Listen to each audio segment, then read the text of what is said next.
My name is Gedicks. I'm the I was the primary consultant and advisor for the Mole Lake Secaucus Shipboard during their 28-year struggle against the Exxon mining project. And since my involvement with the Mole Lake tribe, I've been involved with other mining projects in other countries, places like Ecuador, Peru, and other projects in Wisconsin, the Noranda, or actually it's the Tamerlane project now in Oneida County, the Eagle project up in the Upper Peninsula, the Polymed project in Minnesota. And my basic orientation toward these projects is that this is a situation where these mining companies are coming into communities using a lot of technical jargon and promises of economic prosperity, and my objective going back to the 1970s was to provide accurate scientific information about what the economic, social, and environmental impacts of these projects are, and have communities that are being approached by mining companies make their own decisions about whether they want to go ahead with these projects. But the bottom line is that they should have access to accurate scientific information about what is likely to happen when these projects take place. My concern about this particular project is that this is a large-scale industrial mining project in a very sensitive ecosystem. It's more comparable to mountaintop mining than anything else, even though it's an open pit.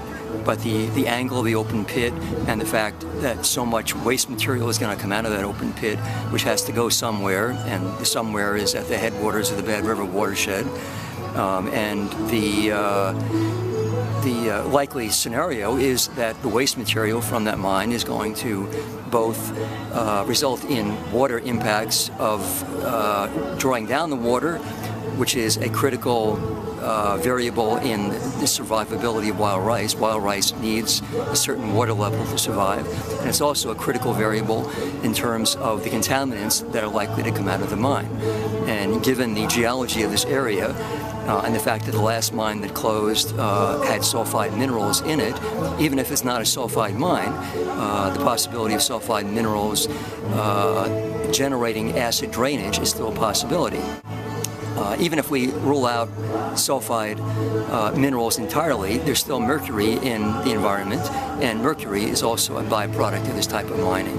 And whether we're talking about acid drainage or mercury contamination, this is a major threat to the ecosystem, and it's a major threat to human health because mercury gets into the fish, and people eat the fish and are contaminated by the mercury poisoning. So there are serious health concerns, there are serious environmental concerns, and I guess overarching all of these concerns is what I call a technological arrogance of the mining industry. They assume because they have the capital and they have the machinery to extract minerals that they can manage these projects in a way that will not provide long-term damage to the environment or to the people in those communities. We've seen where that technological arrogance leads. It leads to the nuclear disaster in Japan and Fukushima. It leads to the BP oil spill, where all those regulatory agencies that were supposed to be watching what the oil companies were doing were asleep at the job, and the prospects of the regulatory agencies doing anything different in this case are virtually nil, because we have a financial manufactured crisis that has been able to provide a justification both at the state level and at the federal level for less regulatory oversight of dangerous mining projects. And as long as that is the likely scenario, it becomes ever more important for citizens to take a much more active role in the process. That's why I spend so much time talking about the whole usurpation or the erosion of democracy, which is an essential part of the iron mining law. I mean, the whole intent of that law, besides weakening environmental law, is to make it virtually impossible for citizens to have access to information and to participate in the decision-making process.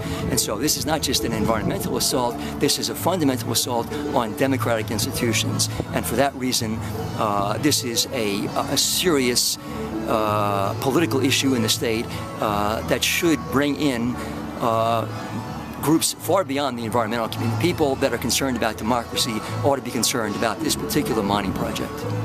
Bottom line for me is do not trust experts, do not trust regulatory agencies.